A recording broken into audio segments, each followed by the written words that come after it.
what's up guys? This is Trevor with Cypher Crypto here to teach you all the crypto basics, and today we're going to be talking about ETH staking. In the last couple of videos we talked a little bit about Ethereum. Basically Ethereum is a big network for decentralized crypto assets that pretty much everybody uses, and Ethereum is the gas token for that network. There have been a lot of changes in the network recently as we switch from proof of work to proof of stake.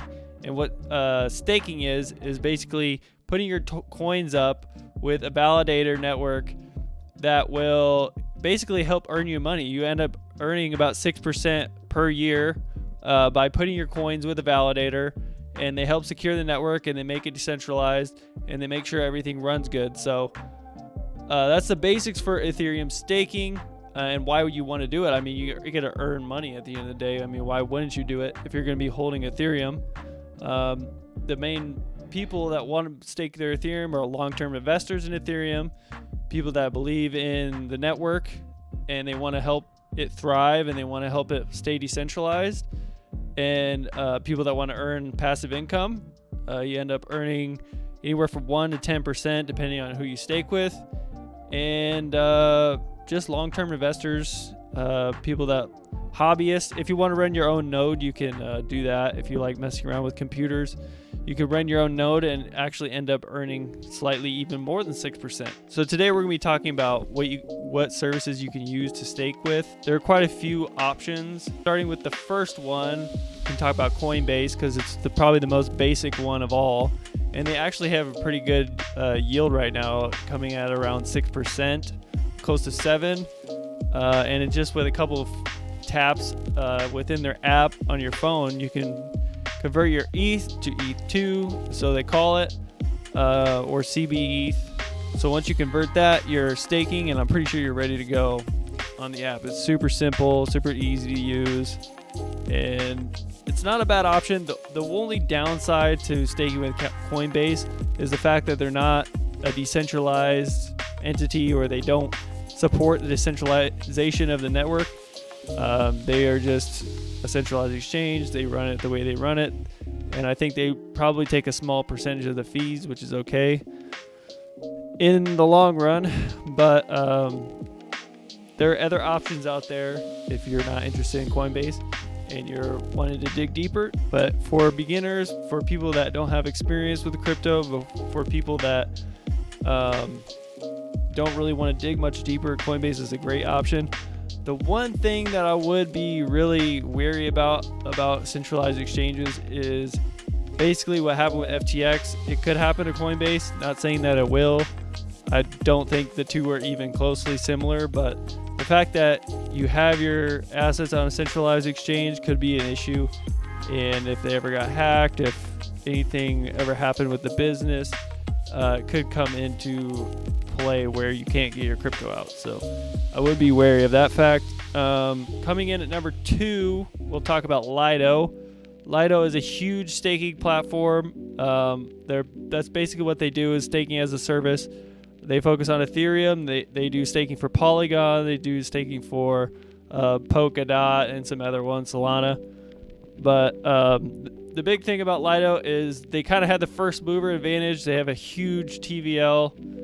There's tons of liquidity, and their site's super simple and easy to use, of course.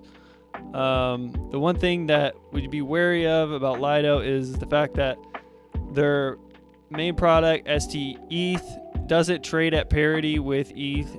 There have been times in the past where if you're holding stETH, it was at like 0.9 worth of Ethereum rather than like 1-to-1, where it's like, you know, if it's $1,200, it might have been worth 1,000 for a day, and then it jumped back up. So that is one thing to be wary about some of these liquid wrapped coins such as stETH, CBETH. They don't trade at parity with ETH, but they usually do return to about the same amount.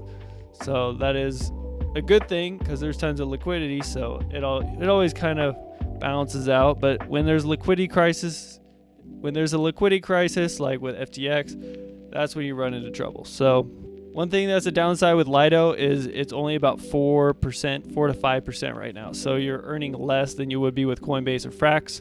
Coming in at number 3, we're going to talk about frxETH, which is a new one. just came out recently.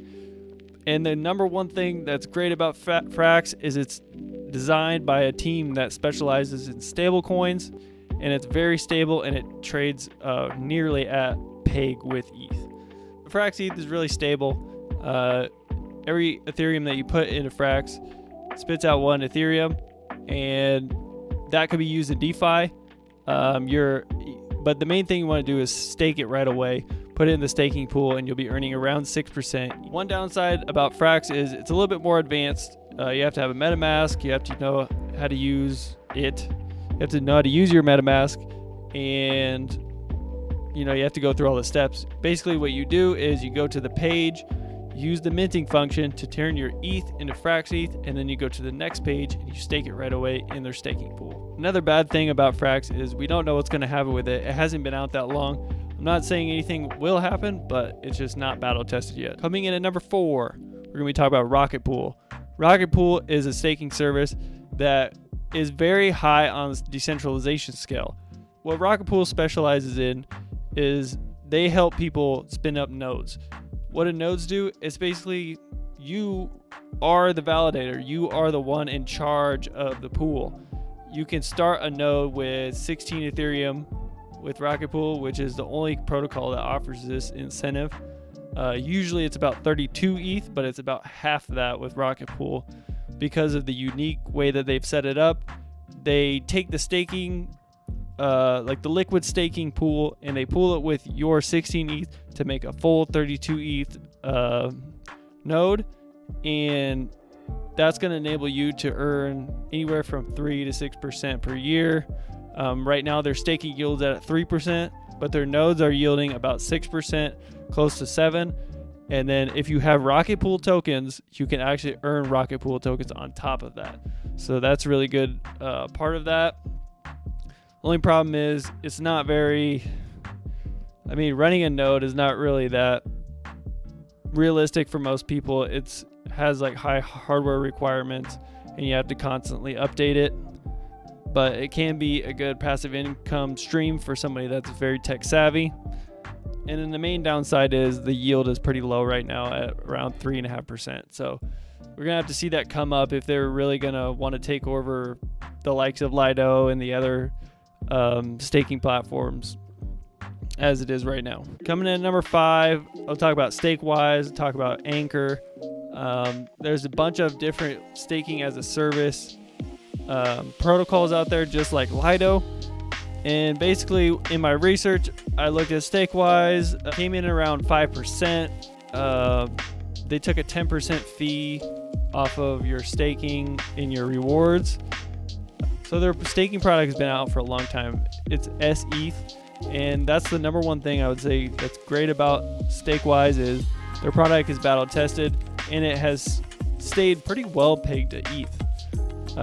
When I checked it last, it was around 0.98, which is super close to staying right at parity with ETH, which is what you want out of a staked product. And last but not least, we'll talk about Ankr. The pros are large amount of liquidity, the ability to stake other coins such as Matic, BNB, Solana. I think they had a whole bunch of them on the website. And they do offer RPC services for developers as an added plus to their decentralization platform, which is great for devs, it's great for the network, it helps support everyone. So we thank them for that. And then coming in for the cons, so basically Ankr, they don't help you run a node. They're basically just a liquid staking platform, and they are a lot similar to Lido, and they're a lot similar to Stakewise, as they don't really trade at parity, and they're not hugely integrated with DeFi. So that's another downside, but you could still stake with them and earn a pretty good yield, somewhere between 3 and 6%. Also in my research, I did look at some different liquidity providing pools or LP pools that you can stake your Ethereum tokens with, add liquidity with a token such as STETH or rETH or CBETH, and you put it in a pool with, say, Ethereum. So the pools that I did find was frxETH and Ethereum, and on Convex right now it's yielding around 16%, which is really good. And then I also seen on Balancer that you can provide wrapped stake ETH and rETH and another pair, and that's yielding around 16% as well. You have a low risk of impermanent loss, so you make money. That's what it's all about. Make money. It's a little bit more than 6%. So that's going to do it for today, guys. Thank you for watching the video. Make sure to check out all the other videos in the series. Make sure to like and subscribe to the channel and stay tuned for more videos in the series. So thank you, guys. Thanks for watching.